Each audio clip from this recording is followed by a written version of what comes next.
Ya ayyuhal muzammil, duhai yang sedang enak pakai selimut. Qumil laila illa qalila. Kamu pengen lancar, pengen senang, pengen mudah, pengen bahagia, tapi kamu jauh dariku. Aku aja dibegitukan. Tuh. Nisfahu awi qusminhu qalila. Gak usah panjang-panjang. Ini manhaj nanti. Begini cara menunaikannya. Sedikit aja, walau 2 rakaat. Walau witirnya 1 rakaat. Tunaikan dengan ikhlas. Bacakan surat Al-Ikhlas kalau terasa panjang. Kita lihat. Yang paling menarik tuh begini. Lihat poinnya. Lihat poinnya. Ini yang paling menarik. Allahu Akbar. Innalaka fin nahari sabahan tawila. Kamu ini menarik kata Allah. Siangnya sibuk cari dunia. Malamnya terlelap dengan selimut. Cita-cita masuk surga, amalan belum cukup. Bangun dong tuh. Kerjakan dunia terus, tapi tidak ada investasi akhiratnya. Itu disebut oleh Al-Quran sebagai manusia rugi. Yang Allah inginkan, ambil dunia akhirat. Doa itu dipanjatkan dalam keadaan sadar. Bukan ada keberkahan di balik tahajud yang terkait dengan kehidupan kita. Ayyab'atsaka rabbuka maqaman mahmuda. Orang yang konsisten, ingat konsisten. Ya, bukan malam ini tahajud, besok tidak. Besoknya tahajud, besoknya tidak. Kenapa? Allah akan angkat derajatnya kalau di dunia itu karirnya atau pekerjaannya. Kalau di akhirat itu tingkatan surganya. Maqaman mahmuda, di tempat terbaik yang orang pun semua memahami dia memang layak. Tunaikan tahajud, minta sama Allah dalam sujud. Wasabbihu lailan tawila. Sujud tasbih, minta yang panjang supaya kurikulum yang disusun ini dimudahkan oleh Allah dengan 4 sifat ini. Kepada seluruh yang membersamai kajian ini di malam hari ini, juga saya lihat ada teman-teman dari Polri tadi lantas yang telah menata. Semoga semua sehat dan baik insya Allah. Malam ini waktu kita sangat terbatas. Karena itu materi malam ini akan sangat padat. Mohon disiapkan kondisi kita untuk belajar. Dan materi ini akan menjadi penting dan jarang kita kaji mengenai kegiatan harian Nabi Muhammad Sallallahu Alaihi Wasallam. Bagaimana kegiatan harian Nabi? Apa yang dikerjakan oleh beliau Sallallahu Alaihi Wasallam dari bangun tidur sampai tidur lagi, itulah yang menjadi topik inti bahasan kita yang kita kenal dengan kajian As-Sunnah An-Nabawiyah, napak tilas kehidupan Nabi Sallallahu Alaihi Wasallam.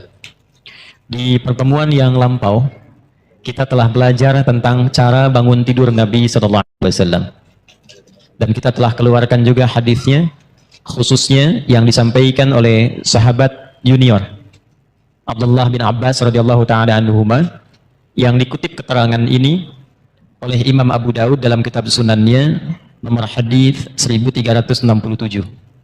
Kita telah bahas dan perkirakan kurang lebih kalau dikonversi jam berapa Nabi Muhammad sallallahu alaihi wasallam bangun kalau tengah malam. Kana an-nabiyyu sallallahu alaihi wasallam idza istayqadha min naumihi, adalah kebiasaan Nabi sallallahu alaihi wasallam jika bangun dari tidur di malam harinya. Pas tengah malam, kadang kata beliau lebih sedikit atau kurang sedikit.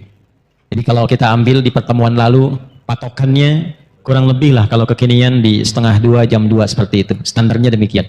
Lebih sedikit berarti ke jam 3, kurang sedikit ke jam 1 kurang lebih. Nanti kita akan lihat rahasianya, apa kaitan dengan waktu bangun ini. Nah, salah satunya sebelum kita teruskan, saya mengingatkan supaya kita tidak lupa pembahasan yang lalu. Ingat, mengikuti sunnah Nabi itu manfaatnya 3.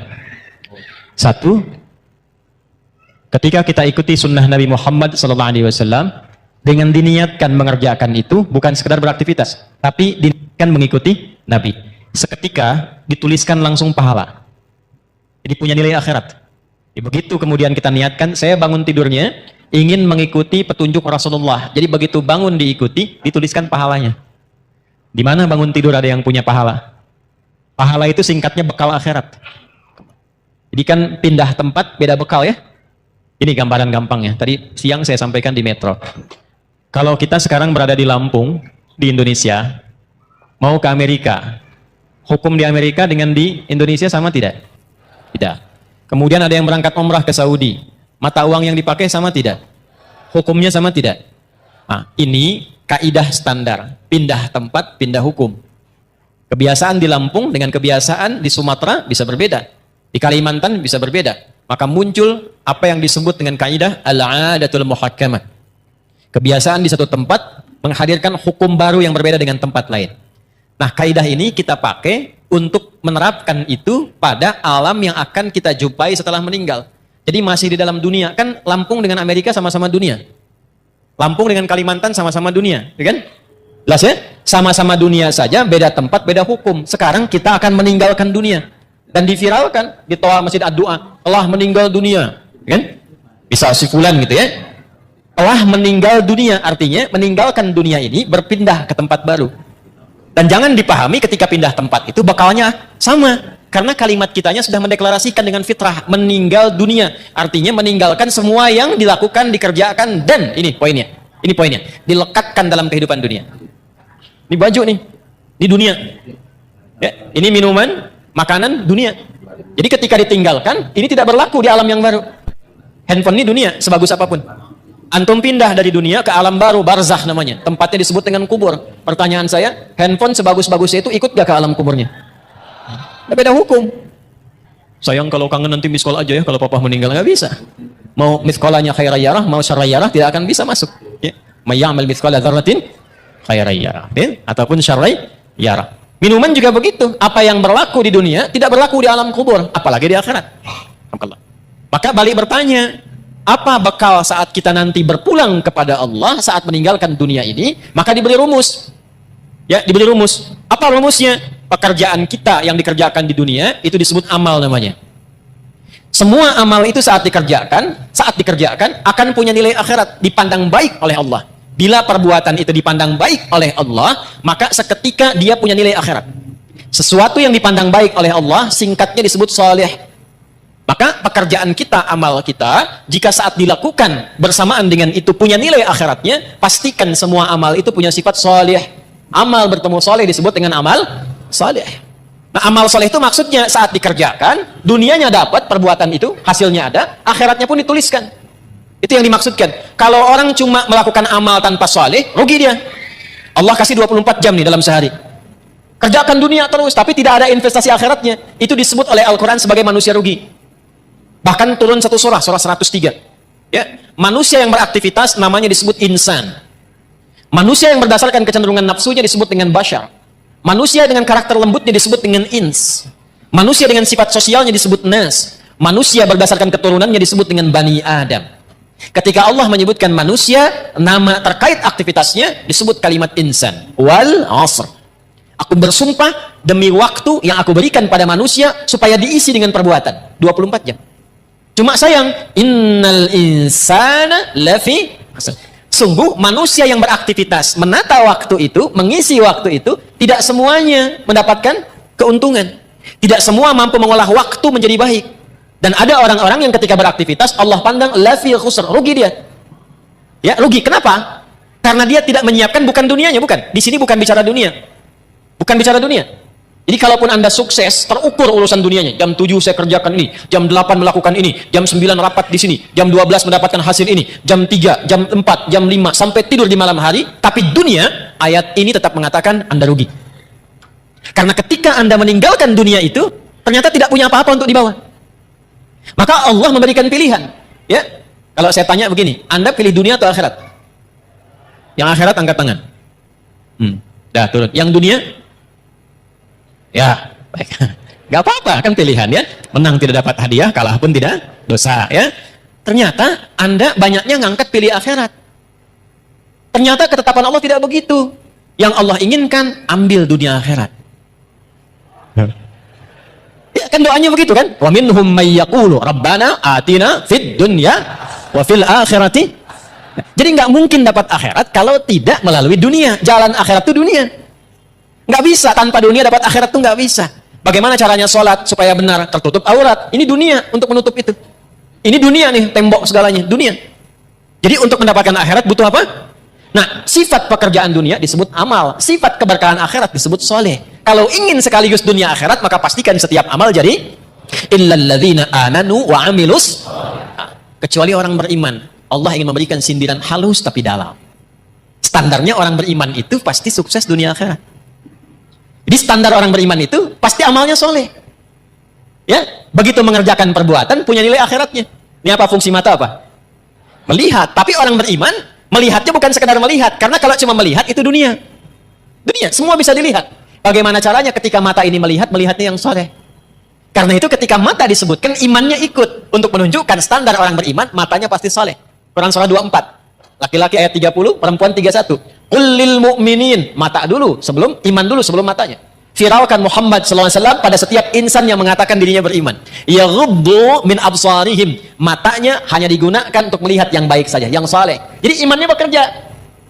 Nanti kelihatan ngeceknya. Nanti pas mau pulang, kan sendal banyak tuh di luar ya. Yang saleh itu langsung, itu sendal kamu, yang lain jangan dilihat. Nah, itu mata saleh. Mata salah beda. Ya, yang bagus yang itu tuh cepet. Ya. Itu poin, dari mata turun ke lisan dulu, langsung ke hati aja. Ke lisan. Nah, lisan kalau pakai iman, maka bicaranya jadi amal soleh, bukan sekedar bicara. Sekarang yang bicara banyak. Saya bingung, kenapa mudah sekali mencela orang? Mudah merendahkan orang. Itu bukan tipikal insan beriman. Lisan insan beriman itu standarnya.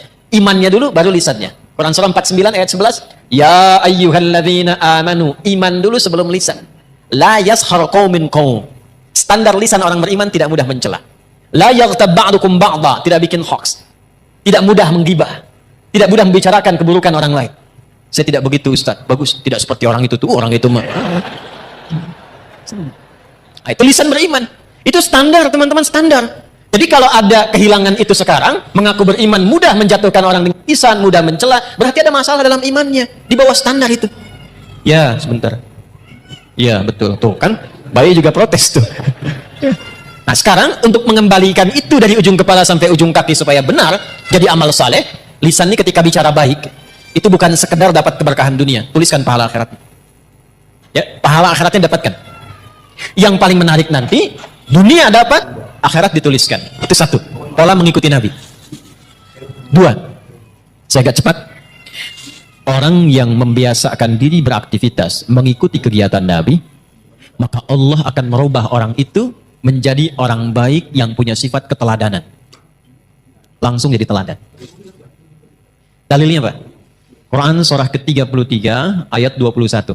Laqad kana lakum fi Rasulillahi uswatun. Dan sungguh jangan ragu, telah aku tetapkan pada kepribadian Rasulullah sallallahu alaihi wasallam itu suri teladan yang baik. Ada qudwah, ada uswah, itu berbeda. Qudwah teladan. Bisa diikuti, tapi yang mengikuti belum tentu jadi teladan lagi. Uswah, teladan, ketika diikuti, yang mengikuti ini otomatis jadi teladan di eranya. Contoh, Abu Bakar itu siapa masuk Islam? Tapi setelah masuk Islam, diikuti Nabi, gaya Nabi, perilaku Nabi, sepeninggal Nabi, jadi teladan. Umar siapa sebelum masuk Islam? Baca sejarahnya. Bagaimana pergaulannya, apa yang diminumnya. Setelah masuk Islam, imannya merubah beliau menjadi lebih baik, diikuti pola hidup Nabi, beliau viral namanya sampai sekarang. Alhamdulillah. Dan tidak usah jauh-jauh ke era kita sekarang. Ulama-ulama, tokoh-tokoh, kan? Yang baik-baik, yang mengikuti pola Nabi SAW. Silahkan kalau nggak percaya. Dari bicaranya coba ikuti cara bicara Nabi. Dari berjalannya ikuti jalannya Nabi. Sifat lembutnya ikuti lembutnya Nabi. Jangankan kita mendapatkan kebaikannya, di saat yang sama kita menjadi teladan di bidangnya. Apapun itu. Makanya hanya Nabi Muhammad SAW yang diberikan oleh Allah kesempatan untuk mempraktekkan semua bagian inti kehidupan manusia.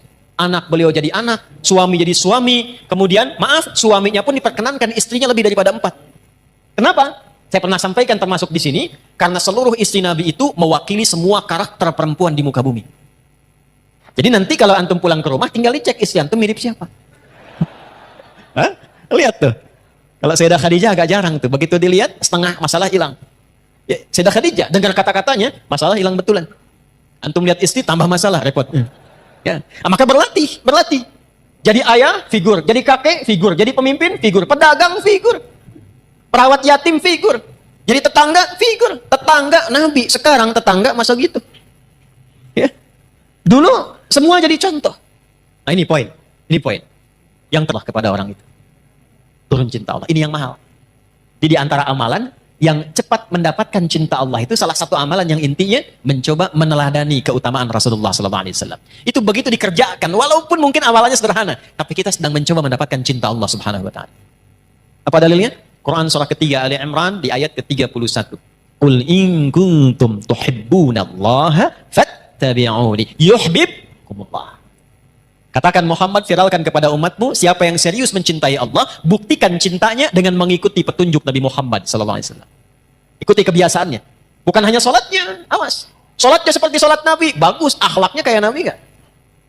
Jangan sampai sholatnya ritual diikuti, tapi hikmah sholatnya nggak dipraktekkan. Inna sholata tanha anil fakhsya. Katanya sholatnya pakai dalil, tapi lisannya fakhsya, manfaat sholatnya nggak ada. Tangannya mungkar, manfaat sholatnya nggak ada. Itu poinnya. Jadi semua aspek bagian kehidupan kita ketika diikutkan mengikuti Nabi, bukan hanya sholatnya, tidurnya, jalannya, berpakaiannya, bahkan mau masuk toiletnya, keluar toiletnya, saat yang sama Allah menurunkan cintanya. Kalau sudah cinta Allah diturunkan, maka semua akses dibuka, semua salah ditutup. Dosa diampuni, wa yaghfir lakum dzunubakum. Diampuni dosa itu artinya dijaga hidup kita dari perbuatan-perbuatan salah, apapun pekerjaan kita selama hidup. Jelas sampai sini? Paham? Nah, pertemuan lalu kita sudah belajar tentang cara bangun tidurnya Nabi SAW. Maksud saya, evaluasi dulu sebelum kita melanjutkan pada pembahasan berikutnya. Sampai detik ini Anda datang di tempat ini, berapa dari bagian yang sudah saya jelaskan yang sudah kita amalkan? Ya, karena Nabi SAW, saya bacakan lagi hadisnya. Adalah kebiasaan Nabi SAW. Idza staiqadha min naumihi, kalau beliau bangun dari tidurnya, fajalasa, maka beliau duduk terlebih dahulu. Ya, secara medis ini bagus, sesuai. Jadi jangan langsung bangun, langsung lari ke kamar mandi, ya, sempoyongan jatuh hantu. Ya, duduk dulu tenang. Tapi niatkan bukan sekedar duduk, bukan karena medis mengatakan itu baik, bukan. Karena Nabi ngasih contoh. Itu poinnya. Kemudian, bamasaha biyadihi min athari naumi. Dia gunakan bagian tangannya yang bersih untuk menghilangkan bekas ngantuknya. Jadi walaupun bangunnya setengah dua, duduk dulu. Kan dalam duduk itu yang tenang kadang-kadang kan masih begini, ya. Apa bahasa Jepangnya? Nundutan, gitu ya. Ya, kadang kan masih begini kan, begitu sadar udah jam 2. Dan itu belum sadar penuh. Jadi bukan langsung baca doa. Doa itu dipanjatkan dalam keadaan sadar. Bukan masih ngantuk. Maka sunnah yang kedua, hilangkan dulu bekas ngantuknya dengan tangan yang diduga bersih. Jelas? Baru setelah itu, faqara'a khawatima Ali Imran, membacakan 11 ayat terakhir surah Ali Imran.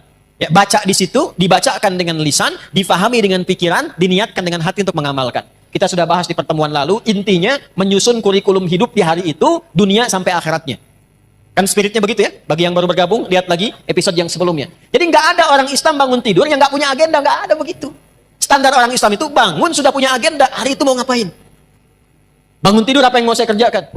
Jam 5 apa yang saya lakukan? Nanti subuh jamaah di mana? Zuhur jamaah di mana? Asar jamaah di mana? Meeting jam berapa? Bagaimana ngatur cara rapat itu yang tidak bertabrakan dengan waktu sholat? Bagaimana ngatur pekerjaan yang nanti dalam saat yang bersamaan masih bisa murajaah, misal. Diatur. Orang Islam itu begitu. Makanya dibikin formatnya dengan nama-nama waktu sholat.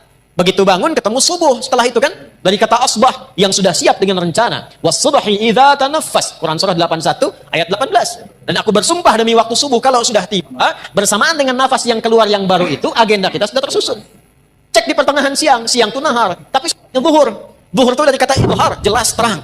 Sudah jelas belum hasilnya? Jadi ibadah enggak? Atau cuma dunia saja? Evaluasi lagi. Kalau masih ada yang sulit, datang ke masjid, sholat, minta kemudahan. Kalau cuma dunia, tobat, datang ke masjid, dapatkan cinta Allah. Maka muncullah kemudian asar. Ingatkan, jangan sampai rugi. Karena sebentar lagi juga, kalau bukan meninggalkan dunia duluan, dunia meninggalkan kita. Maka diperlihatkan maghrib. Lihat ke alam tuh. Alam saja tidak selamanya terang. Pasti akan gelap. Lalu ujungnya adalah isya. Dari kata asya, pencarian ma'isya, sibuk. Kalau turun ke kasrah, isya, sesibuk-sibuknya, pasti akan selesai juga. Jadi kalau dengar adzan isya, Allahu Akbar, itu rasanya beda dengan maghrib. Lain dengan subuh. Kalau dengarnya pakai iman, itu lain. Kalau nggak pakai iman, beda rasanya. Adzan. Baru duhur dasar lagi. Tapi kalau pakai iman lain. Allahu Akbar, isya. Adi, sesibuk-sibuknya kamu pasti akan pulang. Apa yang sudah kamu siapkan untuk pulang? Pasti terpejam matamu setelah ini. Apa persiapan? Itu dalam sekali maknanya. Maghrib, asar beda. Kalau kita ngajinya dengan pemahaman. Tapi kalau ngajinya tidak dengan argumen hanya sentimen saja. Kadang kita hanya memenuhi, kadang hanya memenuhi sebagian. Allahu Akbar, kecilin tuh toanya. Udah kecil Pak, cuman mic-nya aja yang kencang. Paham ya? Nah, itu poinnya. Nah, jadi apa yang kita bahas di pertemuan lalu seharusnya sampai sekarang diwujudkan oleh kita. Tidak ada kita bangun dari tidur kecuali kita punya program yang terukur. Sampai pulang. Innaka la tukhliful mi'ad, sampai pas tajab, sampai istiqomah di ayat ke-200-nya. Turunkan, kan pernah saya sampaikan. Kalau mau bikin kurikulum, turunkan dulu surganya. Maksud surga itu ayat-ayat surga yang berbicara tentang tujuan kita. Nih contoh, surga kan ada 8 tingkatannya. Dari 8 itu, antum mau masuk dari yang mana? Dulu sahabat begitu. Nanti baru jadi profesi. Contoh begini nih. Yang pengen masuk surga Firdaus misalnya angkat tangan. Angkat aja nggak apa-apa, yang namanya berharap kan. Dah, bagus. Nggak, ngangkatnya begini aja, nggak usah begini, nggak usah. Gini. Dah. Awas, jangan bawa-bawa politik ke sini. Kita lagi ngaji, ya. Keluar. Nggak boleh. Gini. Dan yang pengen masuk surga Aden siapa? Baik. Pertanyaan saya bukan itu. Tahu nggak kurikulumnya apa? Pengen masuk surga Firdaus, amalannya apa? Sifatnya apa? Nah, caranya begini. Sahabat tuh diajarin Nabi begini. Kamu pengen ke Firdaus, turunkanlah karakteristik surga Firdaus. Amalannya apa? Nanti turunkan ke bumi. Profesi apapun, jangan tinggalkan amalan itu. Contoh. Ada orang yang disifati oleh Allah di surah Al-Mu'minun, surah 23. Ayat 9 sampai 11-nya itu. Dengan para penghuni surga Firdaus yang sedang berpetualang di bumi. Ada ciri-cirinya. Ulaika humul warithun. Alladzina yarithuna al-firdausa hum fiha khalidun. Tahukah kalian, mereka itu ada orang-orang yang calon penghuni surga Firdaus yang sedang berpetualang di bumi dan mereka akan kekal saat pulang tinggal di surga Firdaus. Siapa mereka itu? Urutkan dari ayat 1 sampai ke ayat tadi. Qad aflahal mu'minun alladzina hum fi salatihim khashi'un. Urutkan walladzina hum 'anil laghwi mu'ridun walladzina hum lizakati. Nah, amal itu turunkan ke bumi dengan pekerjaan Anda sekarang, saya sekarang, kita sekarang. Laksanakan pekerjaan kita, jaga sifat-sifat penghuni surga Firdaus tadi. Itu caranya. Nah, itu kurikulum dihadirkan, diingatkan setiap bangun dari tidur. Sunnahnya baca itu. Itu maksudnya. Jadi bukan sekedar dibaca. Karena agama ini bukan cuma bacaan, tapi pemahaman dan amalan. Al-iman wal amal, al-qira'ah wat tilawah. Qira'ah itu baca, tilawah itu paham. Orang yang baca, qori. Ya, makanya ketika qori baca, cuman baca. Untuk memahamkan, di samping ada yang terjemahan. Ya? Yang terjemahan itu namanya siapa? Sari tilawah. Karena yang pertama kali menerjemahkan Busari, Sari tilawah. Kalau Pak Sabil, Sabil tilawah. Kan ya? Nah, Arabnya itu tilawah saja, tidak pakai sari. Tilawah maksudnya baca, pahami, amalkan. Cuma mungkin di kita, yang pertama kali menerjemahkan namanya Busari, maka disebut Sari tilawah. Itu maksudnya. Dah, sekarang sudah selesai. Urutannya begini. Urutannya, sudah bangun, sadar, siap kurikulum, baru berdoa. Alhamdulillahilladzi ahyana ba'dama amatana wa ilaihin. Perhatikan korelasi kurikulum tadi dengan doa yang kita bacakan.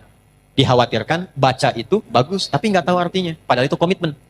Terima kasih ya Allah, yang telah memberikan saya kesempatan untuk menjalani hidup hari ini. Mungkin saja engkau wafatkan aku dalam tidur bila sesuai ajal. Terima kasih engkau berikan aku kesempatan lagi beraktivitas. Perhatikan. Wa ilaihin nusyur. Dan aku berjanji untuk cari bekal lebih baik di hari ini sebagai persiapan kembali kepadamu. Balik ditanya, persiapannya apa? Ayat tadilah yang kita keluarkan sebagai kurikulum. Supaya minta persetujuan dari Allah agar dimudahkan, dilancarkan. Kalau kerja karirnya naik, kalau mengawali dibimbing supaya tidak berbuat maksiat, tak perlu nyogok, menyingkirkan, menyungkurkan orang lain, tak perlu berbuat dan merendahkan orang lain. Kemudian kalau punya masalah diselesaikan, kalau diganggu ditolong oleh Allah. Maka sejak bangun itu dicontohkan oleh Nabi. Kalau sudah punya rencana, sudah berdoa, kerjakan amalan ini. Apakah amalan itu? Kita teruskan hadisnya. Halo? Thumma dhahaba ila shinnin mu'allaqah. Kemudian Nabi memberikan contoh, pergi ke tempat tertutup, fatawadda, lalu berwudu. Wudu sudah pernah saya contohkan di fikih salat dulu ya. Tidak perlu diulang lagi di sini, sehingga nanti teman-teman yang baru bergabung lihat episode sebelumnya. Ada tambahan, yang suami istri sudah bergaul, kemudian mandi terlebih dahulu. Dan saya sudah bikin video khusus tentang mandi janabah. Ya, bahkan saya praktekkan masih pakai baju tuh bersih dengan air itu ya. Silahkan dicek, itu sudah saya tunjukkan. Sekarang amalan apa setelah wudhu itu? Yang saat kita mengamalkannya, dibawalah kurikulum tadi, dimintakan kepada Allah kemudahan dan segalanya. Yang hebat, saat itu dikerjakan, langsung Allah jamin 4 hal yang tidak diberikan kepada orang bahkan muslim, bahkan orang beriman, mengerjakan sholat 5 kali dalam sehari, menunaikan zakat, mengerjakan umrah, melakukan haji, rajin puasa, tapi tidak mengerjakan amalan ini, tidak mendapatkan 4 keutamaan ini. 4 keutamaan itulah didapatkan di Quran dulu, dalilnya pakai Quran dulu. Quran surah ke-17 Al-Isra di ayat 79 sampai dengan ayat 80-nya. Saya bacakan cepat. Wa minal laili fatahajjad bih nafilatan laka. 1. Asa an yab'atsaka rabbuka maqaman mahmuda. 2. Wa qur rabbi adkhilni mudkhala sidq. 3. Wa akhrijni mukhraja sidq. 4. Waj'alni min ladunka sultanan nasira. Lihat kaitannya dengan kurikulum tadi. Saya agak cepat meraihkannya begini ya. Sebentar. Waktu kita terbatas, tolong fokus dengan baik ya. Belakang kelihatan ini? Ah ya, kelihatan. Belum saya tulis udah kelihatan. Imannya kuat banget belakang tuh. Nah, ini saya urutkan ya, diagramnya begini. Bangun. Bangun tidur. Siapa yang bilang begitu? Mau tidur, tidur lagi. Mau tidur doa. Kan sudah Nabi ini. Bangun tidur. Ya. Duduk. Hilangkan bekas ngantuk. Hilangkan bekas ngantuk. Kemudian setelah itu siapkan kurikulum.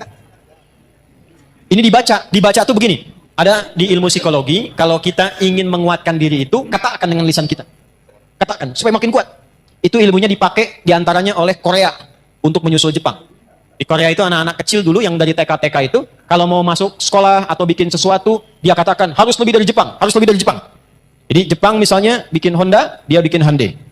Ya Hyundai saya tahu bahasanya, dibacanya Hyundai. Ya. Apa saja, Jepang masuk Piala Dunia, Korea mesti masuk. Ya, apa saja dibuat. Nah itu dikatakan, Jepang lebih dulu. Masih ingat gak? Waktu dulu 97 tuh, ada acara namanya Benteng Takeshi. Ya kan? Begitu mau nembak, katakan, kamu bisa, kamu bisa, kamu bisa. Nah kan? Ya kan? Semusim dengan Dragon Ball itu kan? Ya, Susuke Watanabe dulu yang nulis Dragon Ball itu.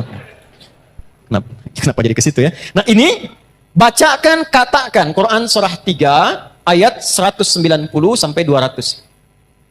Tapi saat dibaca itu, kita sudah siapkan pekerjaan kita kan beda-beda. Tapi sifatnya sudah diturunkan. Setelah itu baru doa. Alhamdulillahilladzi ahyana ba'dama amatana wa ilaihin. Nah, setelah berdoa dan mengatakan wa ilaihin nusyur, barulah adabnya dicontohkan oleh Nabi. Bawa kurikulum ini, bersihkan diri dulu, wudhu dengan baik, tunaikanlah kemudian amalan yang disebut dengan tahajud. Ya. Di tahajud ini bukan amal biasa. Ini penting. Ini rahasia di antara kita ya. Kita aja nih malam ini. Shh. Tahajud itu amal yang tidak pernah ditinggalkan Nabi, bahkan dalam sakit dan misi militernya. Shh. Nabi dikonfirmasi oleh Sayyidah Aisyah radhiyallahu taala anha, dalam sakit pun itu masih memaksakan tahajud walaupun sampai duduk. Bengkak kaki masih tahajud. Kesaksian beberapa sahabat menjelang misi militer karena diserang harus bertahan. Maka yang terjadi apa? Semua bersiap, berbaris, ada yang lihat, semua tidur kecuali Nabi di bawah pohon, masih tahajud. Masih tahajud. Ulama kemudian meriset, dicari, apa sebetulnya pentingnya tahajud ini, sampai Nabi itu ngasih contoh, sampai nanti ada komen dari sahabat-sahabat terdekat Nabi, bahasa kitanya begini, kalau kita masih mampu, jangan tinggallah kemudian, apa keistimewaan tahajud ini, pentingnya apa? Di Islam itu runtut semuanya. Saya langsung cepat dulu. Orang-orang yang datang membawa kurikulum hidup. Lalu dia menunaikan malamnya tahajud. Ingat, saya belum bicara fikih ya. Kalau fikih itu cuma membahas tentang sholatnya saja. Enggak terkait dengan ini pun Anda sholat, sah sholatnya. Tapi kalau kita menginginkan hikmah, ada keberkahan di balik tahajud yang terkait dengan kehidupan kita, pahami ininya dulu. Kalau ngajinya nggak begini, nggak masuk. Jelas ya? 1. Asa ayyab'athaka rabbuka maqaman mahmuda. Orang yang konsisten, ingat, konsisten. Ya, bukan malam ini tahajud, besok tidak. Besoknya tahajud, besoknya tidak. Kenapa kamu begitu? Saya melihat ada puasa Daud, mungkin ada tahajud Daud juga gitu kan. Itu tidak demikian. Dia jaga tiap malam, maka satu, Allah akan angkat derajatnya. Kalau di dunia itu karirnya, atau pekerjaannya. Kalau di akhirat itu tingkatan surganya. Maqaman mahmuda, di tempat terbaik, yang orang pun semua memahami, dia memang layak. Contoh, karir. Ada orang pengen dapat jabatan nyogok? Ada yang menyuap? Ada nggak orang sudah dapat jabatan tapi orang lain nyoal? Dia nggak layak di situ, ada? Amalan ini membimbing pelakunya, apapun pekerjaannya, diangkat oleh Allah ke tempat tertinggi dan orang semua paham, pantas memang dia ada di situ. 1. Jelas? Dan 2, ini yang menarik. Wa qur rabbi adkhilni mudkhala sidqin. Perintah dari Allah, katakan, Rabbi adkhilni mudkhala sidqin. Ya Allah, bimbing hamba mengawali aktivitas ini dalam bimbinganmu dengan cara yang terbaik. Orang yang rajin tahajud, pekerjaannya dibimbing Allah. Insyaallah. Ya. Ada orang skripsi dibimbing dosen pintar banget. Rumah tangga dibimbing. Seakan-akan nggak punya masalah. Begitu ada masalah, di tiap masalah. Bukan nggak punya masalah. Kadang-kadang masalahnya banyak, sama. Antum jangan kira seorang kiai, ustadz kayak saya nggak punya masalah. Banyak masalah. Apa nggak banyak tuh? Ya. Kalau kita tidak mendekat kepada Allah, tidak bangun komunikasi, tidak tersambung, nggak mudah. Nggak mudah. Jadi kiai itu nggak mudah. Nggak bisa pensiun. Ya. Nggak boleh menyembunyikan ilmu. Ngajar nggak boleh cari dunia. Nggak boleh saya mikirin amplop. Doa-doa besar nih, kalau tebal itu sahih. Kalau tipis, dhaif. Tipis tapi banyak, sahih li ghairihi. Nggak boleh bicara tarif, nggak boleh minta-minta begitu, ikhlas kalau mengajar. Jangan menyembunyikan. Yang paling repot tuh begini, kalau disampaikan, ente ngamalkan. Jadi kalau saya misalnya sekarang pandai nasihati, tidak mengamalkan, itu dicela oleh Allah. Afala ta'qilun? Otak kamu di mana, kata Allah. Dan nggak bisa pensiun. Itu kalau nggak bangun komunikasi, tersambung dengan Allah dengan cara yang baik, tidak mudah. Yang keempat, waj'alli min ladunka sultanan asyara. Dilindungi oleh Allah. Allah langsung yang lindungi. Bisnis, jangan dikira teman-teman itu berjalan begitu saja. Ada persaingan. Kadang-kadang Anda yang pasang tender begitu dapat, orang lain yang ngambil. Ada begitu? Ada. Al-Baqarah 155 isyaratnya. Ada yang tiba-tiba dijegal, ada yang tiba-tiba begini begitu. Ini dekati amalannya. Jadi begitu kita menunaikan tahajud, bukan persoalan detilkan sekarang, bukan. Kurikulum kita apa nih kegiatannya? Antum pekerjaan apa? Di kebun? Di sawah? Bertani? Berkantor? Jualan? Dagang? Ini kan kurikulumnya. Susun sampai akhirat, tunaikan tahajud, minta sama Allah dalam sujud. Karena itu di Al-Insan ayat ke-26 dikonfirmasi di ujungnya, wasabbihu lailan tawila. Sujud, tasbih, minta yang panjang supaya kurikulum yang disusun ini dimudahkan oleh Allah dengan 4 sifat ini. Kalau belum sanggup bangun, ya Allah, itu disindir lagi di Quran surah 73 itu. Ya ayyuhal muzammil, duhai yang sedang enak pakai selimut. Qumil laila illa qalila. Kamu pengen lancar, pengen senang, pengen mudah, pengen bahagia, tapi kamu jauh dariku. Aku aja dibegitukan. Tuh. Nisfahu awi qusbinhu qalila. Gak usah panjang-panjang. Ini manhaj nanti. Begini cara menunaikannya. Sedikit aja, walau 2 rakaat. Walau witirnya 1 rakaat. Tunaikan dengan ikhlas. Bacakan surat Al-Ikhlas kalau terasa panjang. Kita lihat, yang paling menarik tuh begini, lihat poinnya. Ini yang paling menarik. Allahu Akbar. Innalaka fin nahari sabahan tawila. Kamu ini menarik, kata Allah. Siangnya sibuk cari dunia, malamnya terlelap dengan selimut. Cita-cita masuk surga, amalan belum cukup. Bangun dong tuh, bangun. Jadi kalau ditanya apa manfaat tahajud dan apa hubungannya dengan doa saat bangun tidur, ini korelasinya. Seakan-akan mengatakan begini, maukah engkau berikrar menjadikan aku, bersaksi aku sebagai Tuhan, nanti yang saat engkau hidup, aku akan perhatikan kau. Aku akan berikan kebutuhanmu. Aku akan sembuhkan kalau sakit. Aku akan penuhi apa yang kau minta. Akulah Rabb. Dengan sifat rububiyahnya. Kata Nabi, da'autallaha bi asma'il a'zam. Idza du'iya bihi azaba, wa idza su'ila biha a'ta. Engkau baru saja bermohon kepada Allah dengan menyebutkan nama-namanya yang paling dahsyat. Yang kalau engkau berdoa dengan mengawali nama-nama itu, maka semua doa akan dikabulkan, semua permintaan akan diberikan.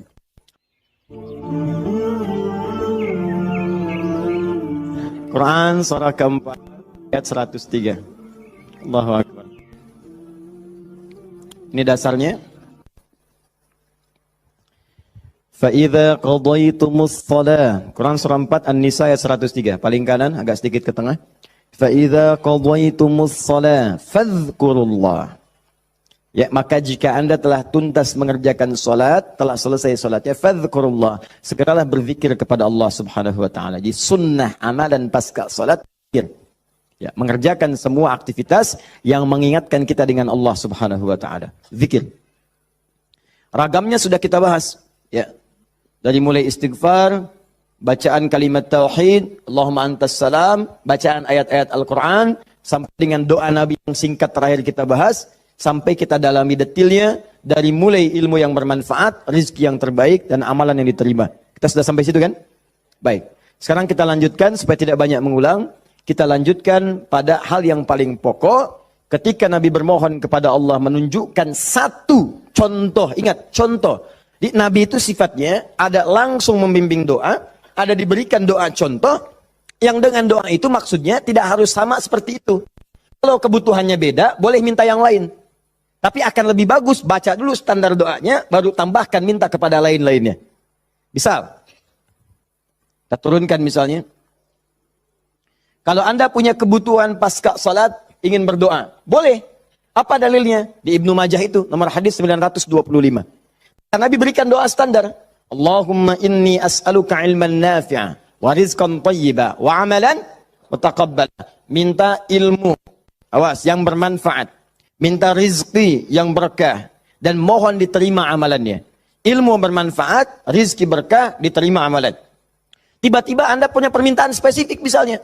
Ustaz, saya seorang ibu, sekarang sedang mengandung, pengen kandungannya itu Ustaz diberkahi oleh Allah. Pengen lahirannya lancar, pengen normal, pengen baik. Apa doanya? Apakah boleh berdoa setelah itu? Boleh. Karena tadi doa yang disampaikan itu standar dari Nabi yang pokok, yang memberikan contoh. Maksudnya silahkan berdoa, apa saja minta. Kalau nggak kepikiran doa, minta doa dengan yang standar ini. Itu maksudnya. Dia tidak harus terbatas dengan doa itu, tapi jadikan sebagai patokan doa, setelah itu minta yang lain-lainnya. Paham? Baik. Nah sekarang saya ingin ajarkan, ada isyarat dalam Al-Quran, bagaimana supaya doa kita mau minta apapun selama baik menurut Allah itu akan cepat dikabulkan. Seperti apa mintanya? Yuk, saya turunkan dulu satu. Kita pelajari dasarnya dulu ya. Quran surah ke-7 ayat 23. Dasarnya dulu. Nanti baru masuk kepada doanya. 2 Quran surah ke-28. Misal ayat ke-16. 3 kita ambil misalnya Quran surah puncaknya langsung 39 ayat 53. Lalu masuk kepada doa-doanya misal. Saya ambil beberapa contoh yang sering ditanyakan, misalnya Quran surah ketiga ayat 38 sampai 39. Ditafsir dengan Quran surah ke-19 dari ayat ketiga misalnya sampai ayat ke-15 ya. Ya.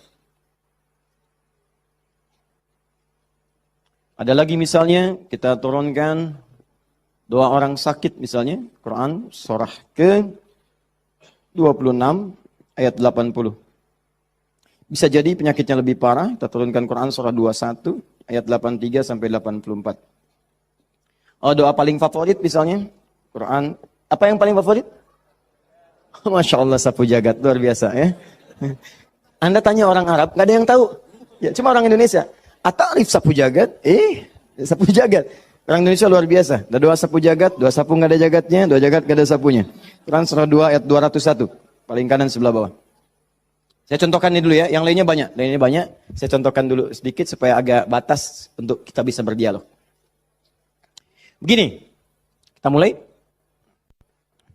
Mohon izin, saya itu minta contoh gelas dengan air, bukan karena memang biasanya ada itu, bukan. Karena ingin mencontohkan tentang bab doa ini. Ya, ingin mencontohkan tentang bab doa. Perhatikan sini, fokus baik-baik. Lihat sini. Saya tidak akan minum sekarang. Lihat sini, fokus. Ini gelas, ada airnya. Warnanya apa? Bening, ya, warnanya bening. Nah, sekarang lihat, ada penutupnya? Halus atau keras? Baik, udah jangan main tebak-tebakan, kita coba dulu ya. Kalau tidak tahu katakan Allah Adam. Lihat sini, ini spidol. Fokus. Perhatikan sini. Saya ingin masukkan ke dalam gelas. Masuk tidak? Kenapa? Ada penutupnya, tuh, cukup agak lumayan. Ada lagi kalau ditutupnya seperti ini. Karena ini nggak ada penutup, kadang-kadang apa yang ada, itu yang digunakan. Tisu misalnya. Lebih halus daripada yang tadi. Perhatikan baik-baik. Ini kalau dimasukkan, bisa masuk. Ya, bisa, sudah. Kemudian, lihat baik-baik, ada yang lebih keras lagi. Daripada yang pertama. Ini yang pertama, ini yang kedua. Misal, saya ambil yang lebih ekstrim, seperti ini. Tutup begini. Fokus. Ini mau dimasukkan sampai kapanpun, sampai kiamat kurang 2 hari. Susah. Sulit luar biasa. Perhatikan baik-baik. Fokus, fokus, fokus. Ada orang ingin bermohon kepada Allah Subhanahu wa Ta'ala. Kalau tidak ada sekatnya, tidak ada penutupnya, baik yang pertama, yang kedua, apalagi yang ketiga, maka semua yang diminta mudah untuk masuk. Minta spidol, masuk. Minta logam, masuk. Minta emas, masuk. Semua masuk. Tapi seringkali terjadi ada orang memohon, rasanya sulit kemudian untuk terkabul. Minta ini susah. Minta ini lambat. Minta ini sulit. Dan ini melanggar kaidah yang umum. Kaidah umumnya mengatakan setiap berdoa akan dikabulkan. Sepanjang itu baik bagi dirinya. Dan itu memang baik, tapi kenapa tidak masuk gitu. Misal kaidah standarnya di Al-Quran surah kedua Al-Baqarah ayat 186. Paling kiri sebelah bawah. Wa idza sa'alaka 'ibadi 'anni fa inni qarib ujibu da'watad da'i idza da'an falyastajibu li wal yu'minu bi la'allahum yarshudun. Kata Allah, Muhammad sallallahu alaihi wasallam, sampaikan kepada umatmu, jika kalian nanti ingin mencari Allah, kamu ditanya, ada yang ingin mencariku, mencari Allah, katakan padanya, enggak usah dicari, saya dekat. Itu memberi harapan. Saya sering sampaikan makna kalimat ini. Anda cari, tanya panitia, mana ustadznya? Dijawab, ustadznya belum ada berita. Dengan yang kedua, jangan khawatir Pak, sudah dekat. Mana yang paling menenangkan? Sudah dekat. Sudah dekat. Nah, ketika ada yang bertanya pada Muhammad, saya ingin mendekat kepada Allah. Jawab, usah repot, Allah dekat. Silahkan kau mendekat kepada Allah, dan Allah akan dekat dengan kita, silahkan. Psikologis memberikan harapan. Dan umumnya, orang yang mendekat kepada Allah, umumnya, itu punya dua kepentingan. Kalau bukan bertobat dari maksiat, yang kedua, punya permohonan yang ingin disampaikan. Makanya sebelum diungkapkan itu, dijawab oleh Allah. Saya tahu, paling hambaku kalau mau datang, mau minta. Silahkan cek. Besok mau ujian, malam tahajud. Padahal kemarin enggak. Ya. Besok lamar pekerjaan, malamnya istighfar. Kemarin kemana aja, John? Ya. Selalu seperti itu. Minta. Kata Allah, lihat kalimatnya, ujibu da'watad da'i idza da'an. Kapanpun hambaku minta, aku akan kabulkan. Jadi rumus doa itu, kalau diminta, dikabulkan. Jadi nggak ada doa yang tidak dijawab sepanjang yang diminta itu baik. Sepanjang yang diminta itu maslahat. 3 sifat jawabannya. Diberikan seketika, jadi begitu dia meminta, seketika dikabulkan. Kalau dia membutuhkannya. Allahumma ya Rab, Allahumma ya Rab, Allahumma ya Rab. Saya ingin berdakwah ya Allah dengan teknologi. Saya ingin niatkan ya Allah masuk ke ITB supaya dengan ilmu itu saya bisa mengembangkan teknologi untuk mendekatkan orang kepadamu. Minta dia malamnya, luluskan saya ya Allah. Besoknya keluar, lulus. Kalau benar maslahatnya. Ada yang kedua. Ditunda itu sampai dia sanggup untuk menerimanya sebagai amanah kehidupannya.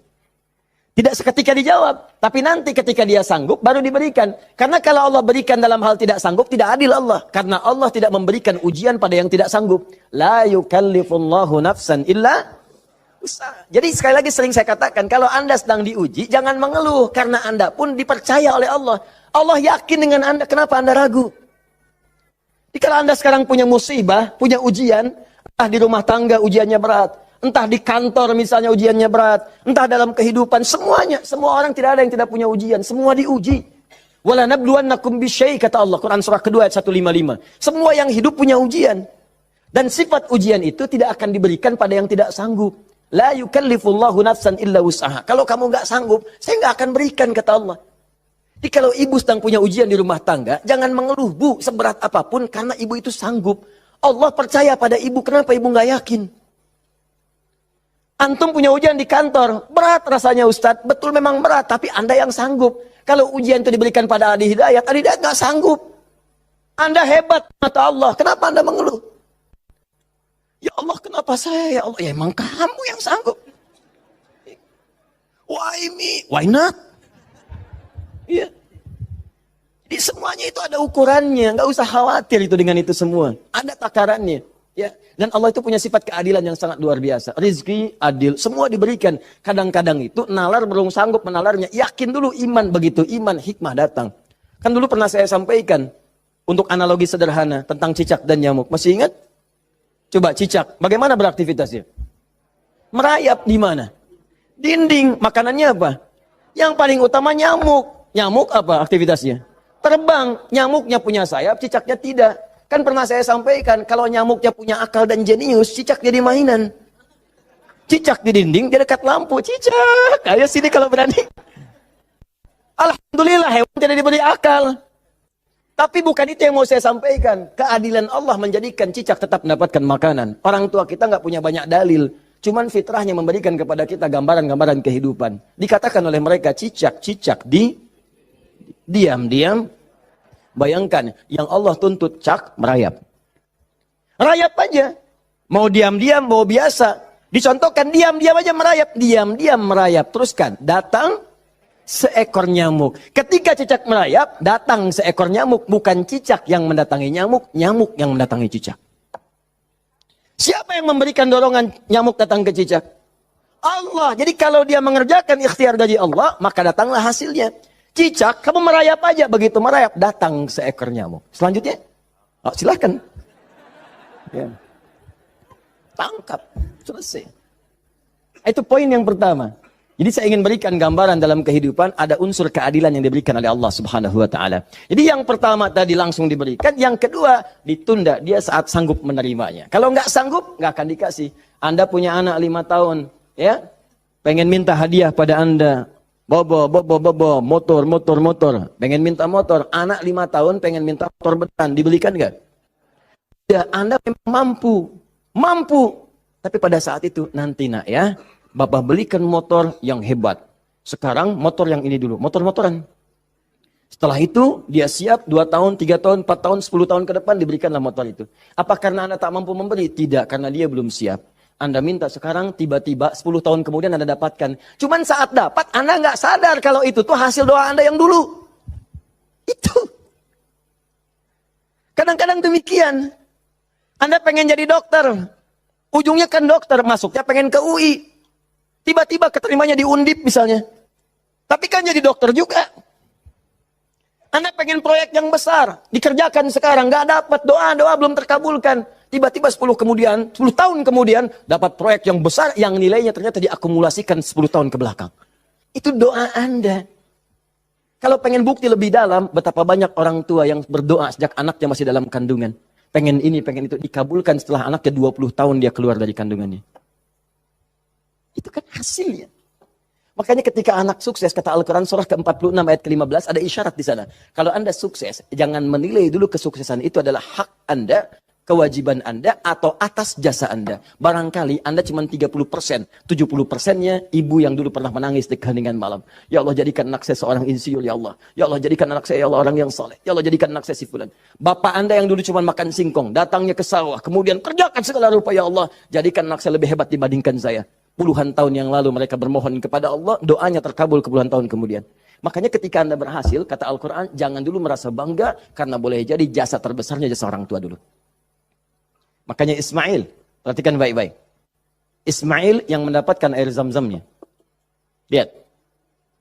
Bergerak kakinya. Gerak. Keluar.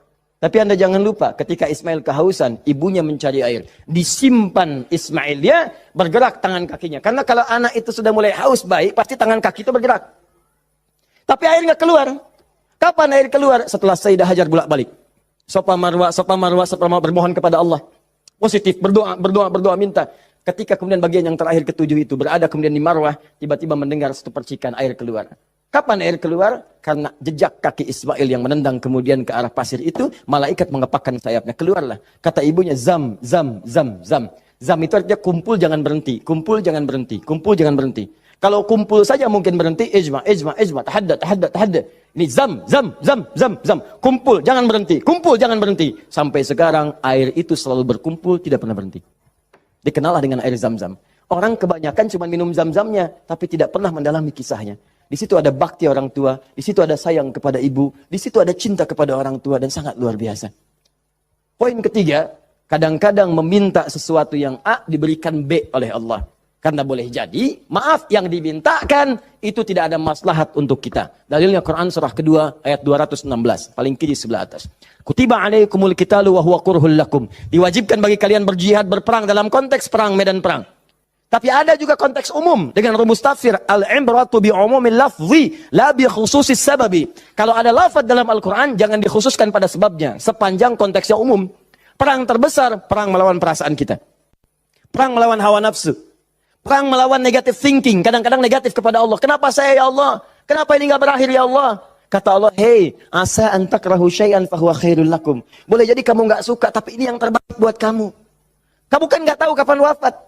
Bukankah kalau saya belum kabulkan, kamu rajin tahajud? Kamu rajin puasa? Kamu rajin baca Al-Quran? Kamu kemana aja selama ini? Mau wafat, masih sibuk dunia. Saya pengen yang terbaik untukmu sampai pulang ke akhirat. Dipaksa untuk mendapatkan itu. Kadang-kadang kamu pengen yang ini dunia, ini nggak bagus.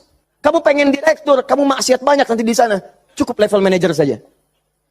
Wa asa an tuhibbu syai'an fa huwa syarrul lakum. Kadang-kadang yang ideal yang dipengenkan itu enggak bagus kata Allah. Kenapa? Wallahu ya'lamu wa antum la ta'lamun. Karena Allah tahu masa depan engkau tidak. Anda punya anak 5 tahun sakit, dia kata dokter jangan makan apel. Jeruk boleh enggak dok? Boleh. Maka anak itu merengek, mama, pengen apel, pengen apel. Kata mama, jangan nak, gak bagus. Apel, dibelikanlah jeruk. Ini kan jeruk mama. Bukan nak, ini jeruk rasa apel. Paham? Nah, jadi ini yang pertama, sifat doa itu kalau diminta pasti dikabulkan. Tapi ada segelintir orang yang ketika memohon, ternyata tidak mendapatkan bagian itu. Apa persoalannya? Perhatikan, hadisnya sahih. Sampai Al-Imam An-Nawawi mencantumkan ini dalam salah satu hadis di Al-Arba'innya. Thumma dzakara rajula. Awas, hati-hati. Yutilu safara. Thumma dzakara rajula. Yutilu safara. Ash'atha aghbara.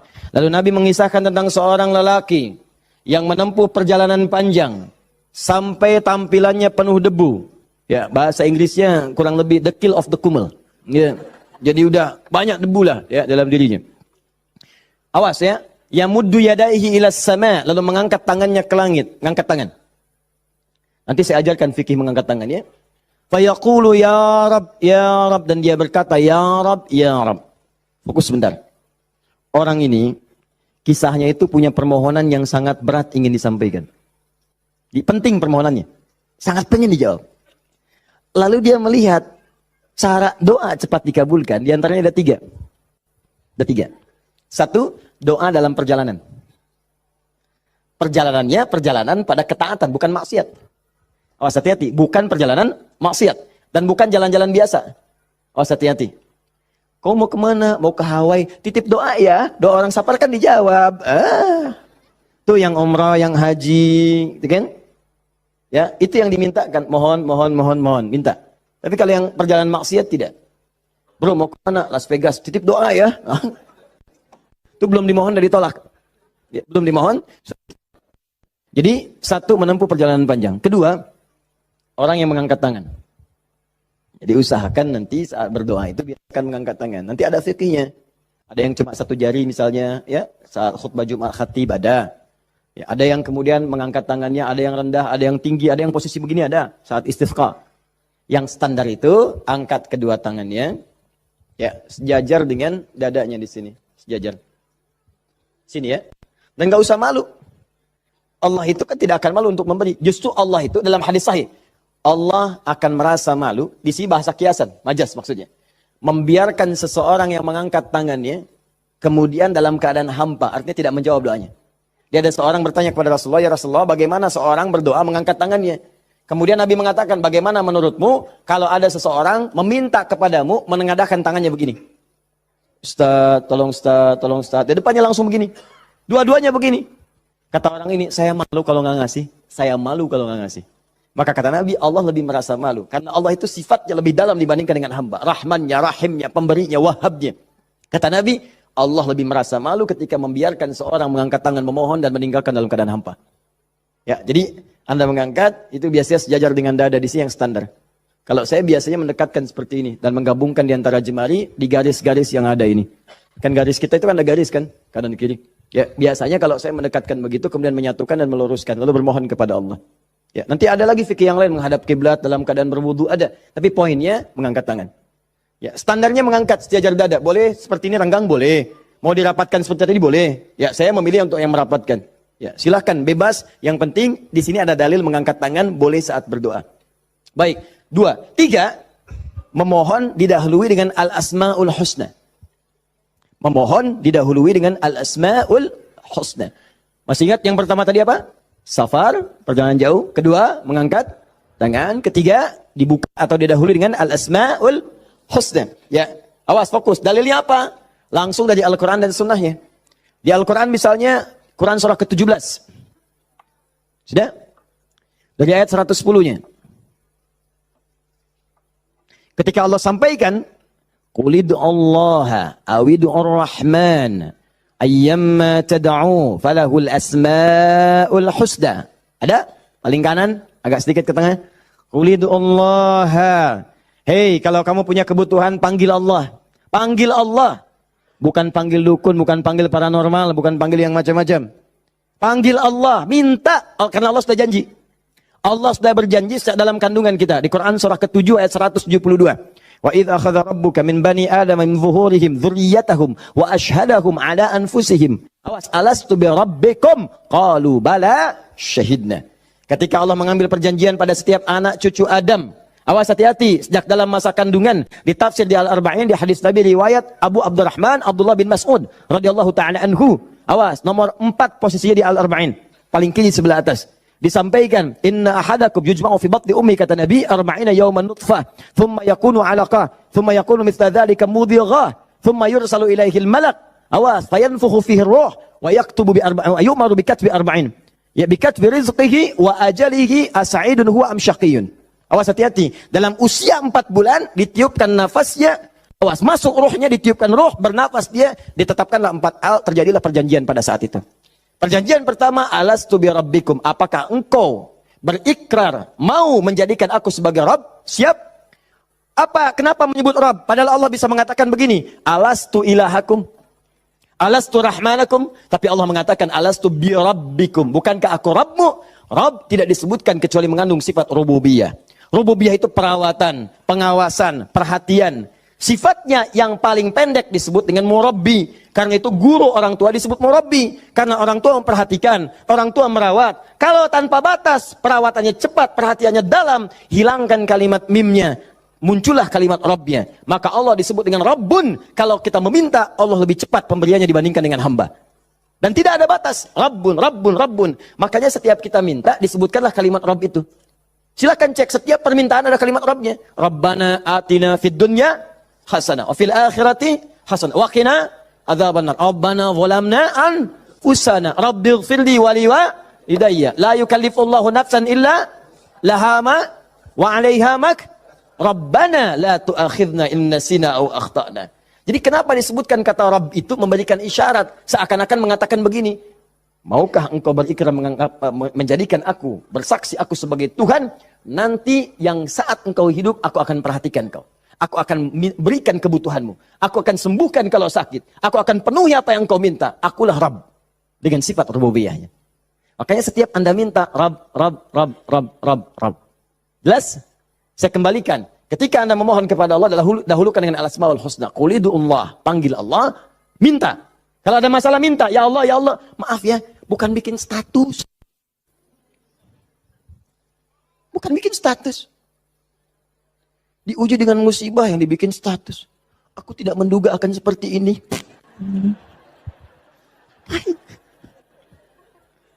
Terus yang tidak lucu, kenapa doanya di media sosial? Doa itu di mihrab, doa di kamar, doa di masjid, bukan doa di Facebook. Doa di Instagram, doa di Facebook. Aminkan ya, like. Apa yang mau dicari? Udah minta yang betul. Minta yang mohon dengan khusyuk. Mohon. Quran surah 7 ayat 205. Wadhkur rabbaka fi nafsika tadarruan wa khifatan wa dunal jahri minal qaul. Kalau butuh sesuatu, sebut nama Allah dalam jiwamu. Bukan dalam media sosialmu. Bukan di WhatsAppmu. Bukan di Instagrammu. Online-kan hatimu dengan Allah. Minta dalam jiwamu dengan penuh ketundukan. Dengan penuh kepasrahan. Dengan penuh harap. Mohon ya Allah. Ya Allah ya Rabb. Minta. Sebut namanya bagaimana ya Allah. Atau yang kedua Ar-Rahman. Atau, nah ini rumusnya.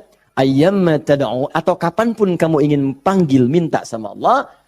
Falahul asma'ul husna. Carilah nama-nama terbaik yang Allah miliki sesuai dengan kebutuhanmu. Jadi Allah itu telah memberikan nama bagi dirinya sesuai kebutuhan kita. Panggil dengan nama itu. Misal ya, maaf. Anda terkait rezeki nih, mau bekerja, pengen rezeki yang berkah. Panggil namanya ya Allah, sambungkan dengan nama Asmaul Husnanya. Ya Allah, ya Razzaq. Teman-teman yang kuliah di kampus, di sekolah, besok mau ujian atau mau masuk sekolah belajar pertama, supaya diberikan ilmu yang dalam. Ya Allah, ya Alim. Allahumma faqihni fid din wa 'allimni ta'wil. Ya Allah, ya Alim, Rabbi zidni ilma warzuqni fahma. Ya Allah, ya Alim. Punya ujian berat, ya Allah, ya Sabr. Diganggu di pekerjaan, di aktivitas, ya Allah, ya Malik, ya Jabbar. Minta. Dan jangan semua harus disebutkan. Nanti yang tidak dibutuhkan jadi muncul.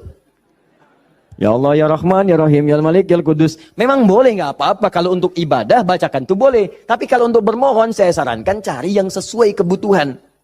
Kalau mau ibadah dengan menyebut nama saja, boleh. Silakan. Tujuannya apa? Zikrullah bidzikri asma'il husna. Zikir kepada Allah dengan menyebut al-asmaul husna boleh. Ya Allah, ya Rahman, ya Rahim, ya Malik, ya Kudus, sampai akhir. Saya dulu ujian pertama kali masuk Jurusan akidah, begitu masuk pertama kali, soal ujian di akidah itu cuma 3. Tapi setiap akan menjawab 3 itu, selalu harus dituliskan Al-Asma'ul Husna dari awal sampai akhir, dengan hadisnya plus tafsirnya. Baru boleh jawab soal. Betul. Itu ujian saya dulu begitu. 3 soal Anda bayangkan. Setiap soal Al-Asma'ul Husna dulu. Tulis. Dengan dalilnya, hadisnya.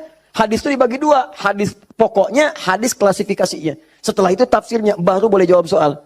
Pertanyaannya mungkin gampang. Misalnya, berapakah rukun iman itu? Cuman sebelum dijawab, tulis dulu tadi itu. Ini spidol. Ini jari telunjuk saya. Habis ujian itu mirip nih, begini. Betul. Cuman saya nggak foto aja dulu itu. Ya. Saya pikir kenapa Ustadz saya begini ya. Akhir-akhir baru sadar saya. Allahu Akbar. Rupanya beliau ingin menanamkan kedekatan kita dengan Allah dimanapun berada. Sebab kalau kita mengingat, menuliskan terus, maka dia akan sampai apa yang kita tuliskan meresap ke dalam tangan kita. Minimal jadi saksi di hari kiamat. Ya. Di penanya, di hati kitanya, di bawahnya. Sehingga ingin merasakan taqarrub ilallah dalam setiap keadaan kita. Cari itu. Dapatkan, mintakan. Mohon. Nah, 3 syarat ini terpenuhi di orang tadi. Perhatikan, perjalanan jauh dia tempuh. Sampai tadi banyak debu. Angkat tangan diangkat, yamudu yadayhi ilas sama. 3 dia minta dengan Al-Asma'ul Husna. 3-tiganya lengkap. Seharusnya doa dia dikabulkan 3 kali lebih cepat dari orang biasa. Karena 3 hal tadi dipenuhi.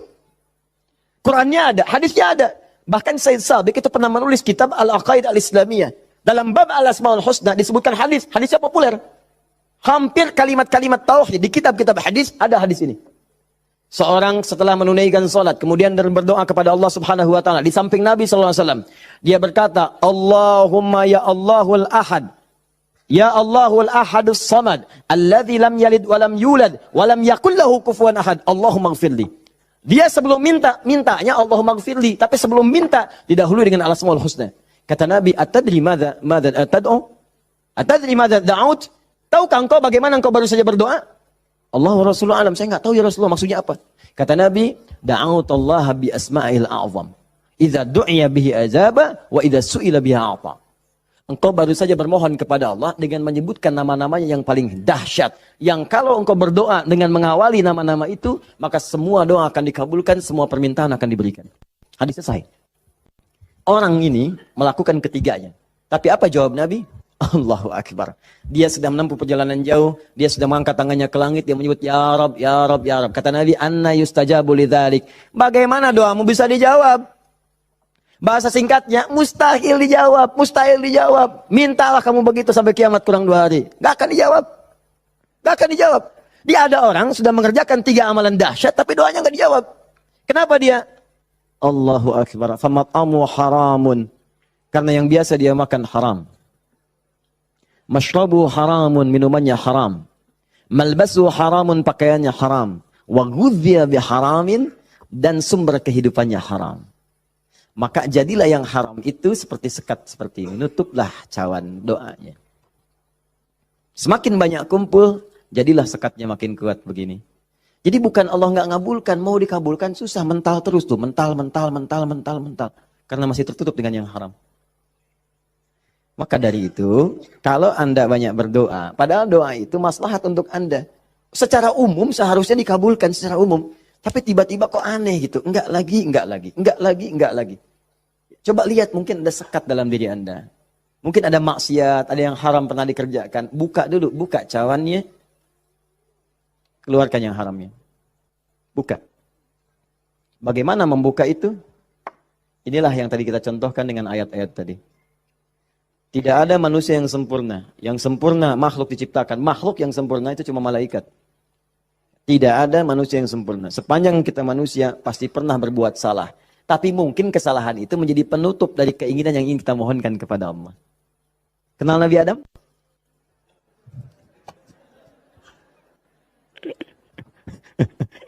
Alhamdulillah. Habis puasa dapat Lailatul Qadar, kenal Nabi Adam. Nabi Adam itu manusia pertama yang diciptakan. Kemudian ditempatkan di surga. Surga miniatur, tugas pokoknya sebagai khalifah. Bukan surga yang akan kita tinggali nanti. Secara singkat, di surga itu diberikan dua sifatnya, baik sebagai nabi ataupun sebagai manusia. Untuk pelajaran bagi kita anak cucunya. Disebut Bani Adam, semua anak manusia yang lahir sampai dengan nanti kiamat menjelang, itu semua anak cucu Adam. Ingat ya, disebut Bani Adam. Bani itu anak cucu sampai habis. Bani anak cucu. Jadi semua berasal dari Adam. Jangan pernah dengarkan, jangan pernah mau menyimak kalau ada orang mengatakan manusia bukan berasal dari Adam. Kalau ada yang mengatakan manusia berasal dari monyet, nggak usah dengarkan. Bilang aja kalau Anda berasal dari kecil, jangan ngajak-ngajak saya. Ya, Bani Adam. Nah, ketika dimasukkan ke surga, maka nikmat surga itu kan diberikan, jaminan kan, Nabi kan dijamin kan, Rasul dijamin kan, maka langsung dimasukkan. Tapi di situ dilatih sifat kemanusiaannya.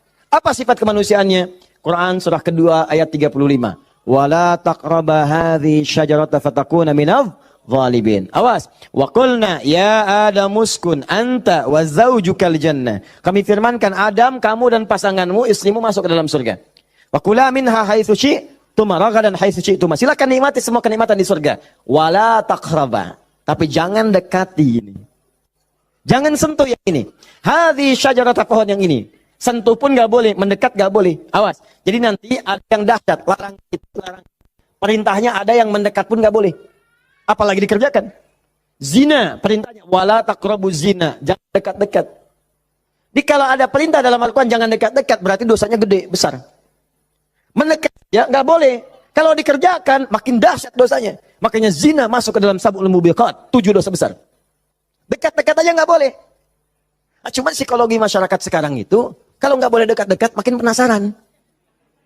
Itu yang jadi masalah. Makanya di Quran itu seringkali tegas. Kerjakan jahanam, kerjakan neraka. Harus begitu. Karena ada orang itu kalau dilarang suka penasaran. Nih, lubang, jalan. Di lubang ini ada buaya, lompatnya tinggi. Ada tulisan di sini, hati-hati, dilarang nengok. Lewat. Apa sih ini? Penasaran. Oh, gitu. Jadi kalau masih begini, kadang pengen dilihat, ganti kalimatnya, nengok, wafat.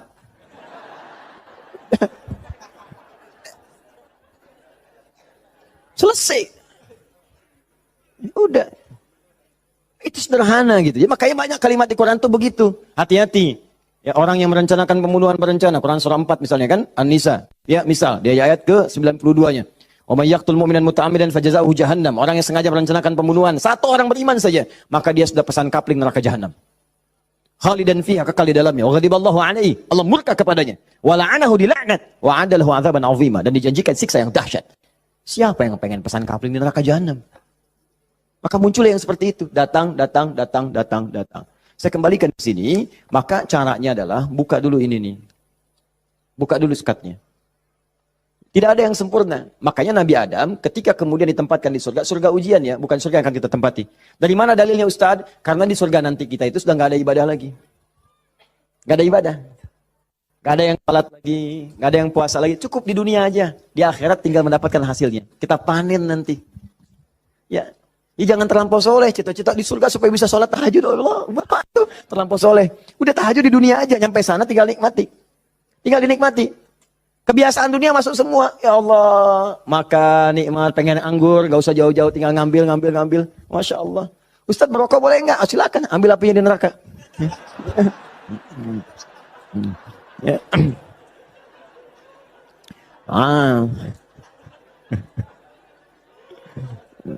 Dah. Jadi Allahu Akbar, Allah astagfirullah. Jadi teman-teman sekalian, ke situ kemudian turun ke bumi, jadi ujian.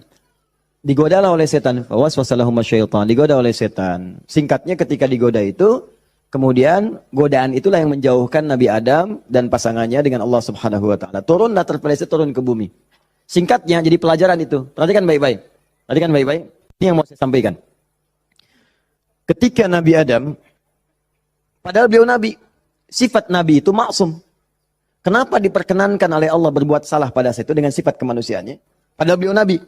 Awas hati-hati. Ternyata bukan karena sifat kenabiannya, tapi sebagai contoh bagi anak cucunya yang bukan Nabi, yang tidak punya sifat maksum. Jadi kalau nggak diberikan contoh begitu, tidak ada jalan bagi kita bagaimana cara mengembalikannya. Makanya dibuat kisah dalam Al-Quran itu, disampaikan, bukan dibuat kisah. Kisahnya ada, disampaikan ke kita. Diberitakan. Ini dulu Adam dengan sifat kemanusiaannya salah. Padahal dia nabi, maksum, bisa dijaga oleh Allah. Kenapa diperkenankan salah? Untuk menunjukkan ibrah, pesan kepada kita, kalau salah, begini cara kembalinya. Maka ketika berbuat keliru itulah diturunkan kalimat pertamanya untuk mengangkat sekat ini. Jadi kalau nggak pernah diangkat, ini hubungan dengan Allah itu tersekat. Diangkat sekat ini, apa yang diturunkan pertama kali? Kalimat untuk mengembalikan kepada yang jernih. Asal jernih begini, ditutup begini, dikembalikan lagi. Sesuatu yang dikembalikan ke awal dengan cara yang baik disebut dengan tabayatubu. Sifatnya disebut dengan taubah. Awas, awas. Hati-hati. Maka Allah turunkan kalimat pertama ketika turun ke muka bumi. Kalimat pertamanya, Quran surah kedua ayat 37. Fatalaqa Adamu min rabbihi kalimatin fataba alaih. Maka Allah turunkan kalimat taubat. Taubat itu maksudnya kembali kepada jalan yang baik. Tadi tersekat, buang sekatnya, balikin lagi ke awal. Ya, fataba alaih. Maka diterimalah jalan kembalinya itu. Kalau sudah balik lagi silahkan, pengen apa aja diberikan. Minta. Maka apa kalimat taubat yang pertama kali itu? Disebutkanlah di Quran surah ke-7 tadi, ayat 23. Rabbana zalamna anfusana wa illam taghfir lana wa tarhamna lanakunanna minal khasirin. Itulah kalimat pertama untuk membuka sekat-sekat yang haram dan maksiat saat kita merasa ingin kembali ke jalan yang benar. Maka ulama sebagian menyimpulkan, kisah ini menunjukkan pesan bahwa tidak ada manusia yang sempurna. Kadang-kadang banyak yang berbuat maksiat. Kalau pernah salah, memang kita nggak sempurna. Tapi sifat kemanusiaan kita menunjukkan kita mesti tobat. Sebab ada makhluk sempurna yang nggak kenal salah, malaikat. Makhluk salah nggak kenal benar, jadi nggak kenal tobat, namanya setan. Ada makhluk tengah-tengah, kadang benar, kadang salah. Ketika salah dia kembali kepada yang benar, namanya manusia. Jadi bedanya manusia dengan malaikat, malaikat nggak pernah salah, manusia salah. Bedanya manusia dengan setan, setan salah nggak mau tobat, manusia salah pasti tobat. Jadi kalau ada manusia salah nggak mau tobat, patut ditanya, ini manusia atau sifatnya. Jadi kita mesti tanyakan, lihat di cermin. Kalau Anda pernah punya salah, pasang cermin yang besar, tanya, kamu ini manusia apa setan? Manusia. Setan. Manusia. Setan. Saya manusia. Saya mesti tobat. Kamu kalau nggak tobat sekarang, wafat kamu. Tuliskan. Nggak tobat, wafat. Tuliskan. Sujud Anda. Bangun malam. Minta. Nangis. Minta. Tobat. Kalimat itu. Makanya setelah kalimat itu dibacakan, baca. Muncullah kemudian ayat 26, 27-nya itu. Ya Bani Adama. La yaftinannakumus syaitanu. Kama akhraja abawaikum minal jannah. Hei anak cucu Adam. Anak cucuku. Disebut anak cucu. Jadi kisah tadi itu buat kita yang bukan nabi, bukan rasul. Jangan sampai kamu digagalkan oleh setan, digoda setan. Seperti dulu bapak ibumu, kakek nenekmu, dipelesetkan begitu. Kamu jangan sampai terjadi seperti itu lagi. Kalau kejadian, begini cara pulangnya. Makanya kalau ingin berdoa, pertama kali sebelum meminta, lulus ujian kah, lancar rezeki kah, damai di rumah tangga, buka dulu sekatnya. Supaya apa yang kita minta mudah masuk semuanya. Jelas? Buka. Kalimat pertama standarnya, Rabbana zalamna anfusana wa illam taghfir wa tarhamna lanakunanna minal. Ini yang paling standar, dosa standar. Ya, dosa standar itu jangan dipahami harus dilakukan, tidak. Ya, kalau dikerjakan, begini awal membuka sekatnya. Paham? Saya cepat. 2, agak naik level dosanya. Ini satu contoh dosa ini agak besar yang ini. Bahkan dosanya bisa lebih dahsyat kalau direncanakan, diniatkan. Misal, maaf. Saya pun mengagendakan nanti di tahun ini mudah-mudahan bisa Allah berikan kesempatannya. Saya pengen juga bisa safari ke pesantren-pesantren, ya, lembaga permasyarakatan, ya, Sukamiskin misalnya, kemana lagi, bisa lihat. Saya pengen sampaikan kepada mereka bahwa Anda nggak ada yang sempurna. Tidak ada yang sempurna. Semua orang pernah berbuat salah. Cuman kita bisa berubah. Dan banyak di masa lalu orang yang banyak salah. Ada pemabuk, pezina, pembunuh, dan mereka memilih tobat. Dan ternyata dijamin surga oleh Allah Subhanahu Wa Taala lewat lisan Nabi. Kenapa kita nggak bisa? Ini dosa yang pernah dilakukan dalam kasus pembunuhan. Kalau yang ini tidak sengaja, sifatnya tidak sengaja. Ini contoh, diperkenankan oleh Allah sebagai contoh. Kalau orang berbuat seperti itu, bagaimana cara baliknya? Kenal Nabi Musa? Kenal. Ya, luar biasa Nabi Adam kenal, Nabi Musa kenal. Jangan-jangan Firaun juga kenal. Ya Allah. Saya tuh kalau Firaun suka ingat suka bumi itu hubud dunia. Suka bumi hubud dunia, suka hubun bumi dunia. Saya tanya di panggung, ada yang kenal Firaun? Kenal. Masya Allah. Di sini masih agak mendingan lah Nabi Adam, Nabi Musa. Sana Firaun. Nabi Musa paham semua kisahnya. Secara singkat kemudian sedang beliau berpetualang. Secara singkat ya. Jalan menemukan dua orang berselisih. Berselisih sampai mau berantem. Dipisah sama Nabi Musa. Dipisah. Udah dipisah sama beliau, pisah, jangan begini, ini gak bagus. Dipisahin singkatnya. Saat dipisahin itu, ini belum ada pengangkatan sebagai nabi. Ya. Saat dipisahkan itu, tiba kemudian, ternyata salah satu yang berselisih itu adalah dari kelompoknya, kampungnya lah, golongannya. Sama-sama tanah kusir misalnya gitu kan. Malah ngadu, Musa kamu gimana? Kamu kan teman saya, sekampung kita nih, ini merendahkan kita nih. Ayo keroyak bareng-bareng. Ini provokasi kata Musa, diluruskan oleh Musa. Diluruskan. Begitu diluruskan, masih ngotot, diberi pelajaran, tampar oleh Musa. Nabi Musa itu kekuatannya, teman-teman sekalian, setiap nabi itu punya kekuatan 10 kali laki-laki biasa. Dan Nabi Musa terkenal sebagai nabi juga yang paling kuat. Tampar, wafat. Musa. Alhamdulillah Nabi kita Nabi Muhammad. Ya, Nabi Musa juga baik, semua nabi baik, semua nabi baik. Ingat, jangan dipotong kalimat saya, nabi kita semuanya baik. Semua baik, semua baik, semua baik. Semuanya baik, semuanya baik. Baik, tampar, wafat. Begitu ditampar, padahal Musa melakukan sesuatu yang benar dan gak ada niat memberi pelajaran aja niatnya memberi pelajaran bagus bang benar, tapi begitu kemudian dia wafat ada perasaan bersalah. Apa doanya kemudian pada saat itu diabadikan dalam Al-Quran? Rabbi inni zalamtu nafsi faghfirli. Yang indah fataba alaihi.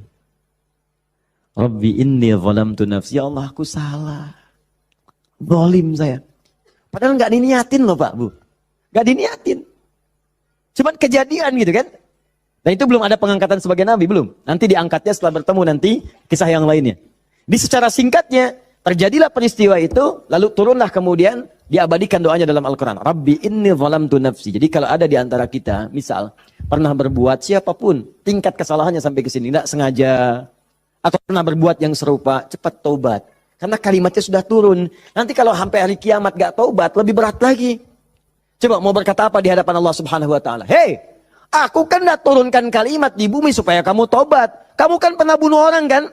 Tanggal sekian, jam sekian, kamu kejar-kejar, kamu tembak, kamu bom, kamu bunuh, kamu tusuk, kamu pukul, kamu macam-macam kan? Ada semua rekamannya terbuka. Aku turunkan kalimat tobat lengkap dengan kisah tuntunannya. Kenapa kamu nggak tobat? Mau jawab apa? Allah sudah kasih cara pulang tapi nggak digunakan. Allah nggak salah kan di situ? Diturunkan kalimatnya dan bahkan dijamin fataba alaih, diampuni oleh Allah. Ayo balik lagi. Makanya 2000 tahun setelah Nabi Musa, lahir Nabi Muhammad SAW, itu di antara sahabat-sahabat yang jadi sahabat terbaiknya, kan dulu banyak yang hobinya juga begitu, jahiliyah. Ada yang hobinya berkelahi. Kenal Umar bin Khattab? Umar bin Khattab radhiyallahu ta'ala anhu, luar biasa, tegas, kekar. Wah, senang duel sebelum masuk Islam. Siapa yang berani dengan saya? Ayo naik ke bukit itu. Jabal Qubais ditunjuk. Bukit paling favorit.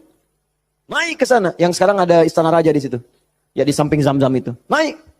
Sebelum berduel dengan saya, pamit dulu pada ibu yang telah melahirkannya. Karena dia akan pulang tanpa nama. Umar. Allahu Akbar. Apa yang terjadi? Masuk Islam. Halus. Tersentuh. Masuk Islam. Lalu kasarnya berubah menjadi tegas. Dipakai melindungi Nabi SAW. Dipakai menegakkan syariat dengan baik. Kehalusannya muncul. Sampai datang, tengok orang jadi khalifah, perhatikan orang. Luar biasa. Tegasnya muncul. Ya, waktu Abdullah bin Ubay bin Salul itu, seorang munafik, kalau sholat di belakang Nabi, saf paling depan. Tapi begitu bubar, provokator paling pertama Abdullah bin Ubay bin Salul. Begitu keluar, Muhammad nih SAW. Mecah belah kita aja. Datang ke sini pengen jadi pemimpin. Dia punya masjid sini, kita bikin masjid yang lain. Bikin dirar. Selalu dipecah. Orang dah siap-siap perang Uhud. Di pertengahan jalan. Diprovokasi. Balik aja balik. Pasukan musuh lebih kuat. Ayo balik-balik. Sepertiga berputar desersi. Anda bayangkan. Tapi apakah Nabi langsung menghukumi? Tidak. Nabi kenapa nggak dihukumi? Umar. Gregetan saya. Ya. Kata Nabi. Kan belum jelas kelihatan nampaknya. Nanti jadi fitnah, pecah nanti semuanya karena dia masih dianggap pemimpin di kalangan yang lainnya. Biarlah nampak nanti Allah berikan hujahnya untuk dia. Satu kali, tapi kalau di depan baik, di belakang menusuk dari belakang. Satu kali sakit. Begitu saat sakit itu, anak Abdullah bin Ubay bin Salul, anaknya namanya Abdullah. Baik, soleh. Nah ini juga jangan simpulkan kalau keluarga misalnya bapaknya nggak bagus, pasti anaknya nggak bagus. Belum tentu. Belum tentu. Kenal Abu Jahal? Anaknya Ikrimah. Bapaknya musuh Nabi luar biasa. Anaknya pembela Nabi yang paling hebat. Penunggang kuda yang dahsyat. Saf paling depan kalau jihad. Sampai Nabi itu dengan menghormati Ikrimah tidak pernah menyebut Abu Jahal di depan Ikrimah. Jangan singgung bapaknya. Jangan. Supaya anak ini dalam keadaan dalam ketenangan. Abdullah bin Ubay bin Salul anaknya taat. Namanya Abdullah juga. Sakit bapaknya datang kepada Nabi. Ya Rasulullah, bapak sakit, kata Nabi, berikan ini. Kasih air. Berangkat pulang sana. Katakan dari Nabi. Datang, senang pulang. Ya abad, papa ini dari Nabi. Apa sih Muhammad? Lempar. Habis. Sampai sekarat disampaikan, datanglah Nabi ke rumahnya. Tapi nanti saat turun surat Taubah itu untuk dilarang menyolatkan. Begitu datang ke tempatnya, apa yang dikatakan? Manjanya luar biasa. Ya Rasulullah, itu di depan Abu Bakar, ada Umar dan yang lain-lain. Ya Rasulullah, biarkan aku wafat dengan mengenakan jubah terluarmu. Apa kata Umar? Ya Rasulullah, izinkan aku memenggal kepalanya. Itu cuman jubah aja kok, pakai. Dia meninggal. Itu Abdullah bin Ubay bin Salul. Hidupnya begitu meresahkan, wafatnya begitu kolokan. Tapi habis.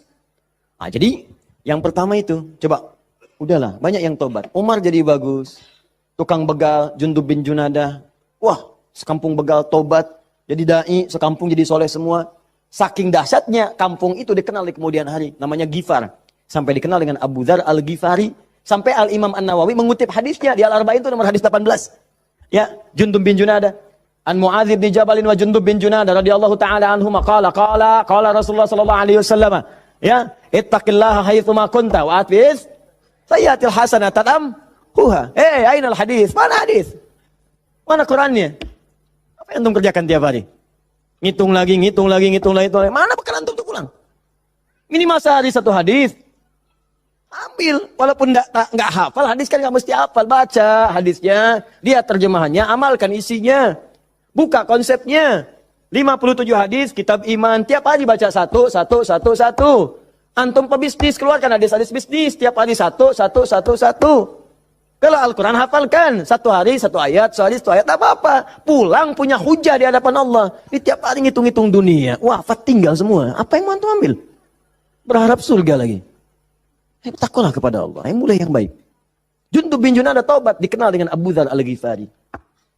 Puncaknya, mungkin ada orang pernah juga lebih daripada ini. Dia berzina, dia mabuk, dia macam-macam. Pokoknya mengoleksi dosa lah. Ya, orang ngoleksi mobil, ngoleksi musab, dia ngoleksi dosa. Jadi kalau nggak berdosa itu nggak enak. Kamu ngapain aja, si fulan sudah begini. Oh masa besok saya lakukan yang lebih daripada itu. Jadi ngoleksi dosa, tumpuk dia. Yang begini pun, itu masih diberikan kesempatan Allah dengan oleh Allah diturunkan satu kalimat. Yang kalau dikerjakan, diamalkan isinya, diterima taubatnya. Turunlah Quran surah 39 ayat 53 tadi. Qul ya ibadiyalladzina asrafu ala anfusihim la taqnatu min rahmatillah. Muhammad katakan pada hamba-hambaku yang dosanya sudah israf. Israf itu melebihi dasar cukup. Lebih. Mubazir. Banyak. Datang ke pernikahan, ada prasmanan, orang sekali dia 10 kali. Israf. Balik. Israf. Ini ada israf dalam dosa. Itu pun kalau mau taubat kata Allah, la taqnatu min rahmatillah. Jangan dari rahmat Allah. Innallaha yaghfirudz dzunuba, Allah ya Rahman. Allah ya Rahim. Allah akan mengampuni semua jenis dosa sepanjang kau mau taubat. Di kadang-kadang Allahnya sudah pengen ngampunin, manusia yang nggak pengen. Fir'aun kan gitu, kurang apa lagi diutus 2 nabi langsung. Musa dengan Harun, idhaba ila fir'auna innahu tagha. Quran surah 20 ayat 43 sampai 44. Musa Harun pergilah ke Fir'aun, dia sudah mulai menyimpang. Faqula lahu qawlan layyina la'allahu yatadhakkaru wa yakhsha. Katakan kepadanya dengan lembut, mungkin dengan kelembutan itu dia sadar dan mau bertobat. Enggak mau. Musa, gua kan Tuhan yang gede, ana rabbukul a'la. Marah, nantang, mau bunuh dan sebagainya. Sudah, selesailah dia tenggelam di lautan. Ya, jadi mumi. Teman-teman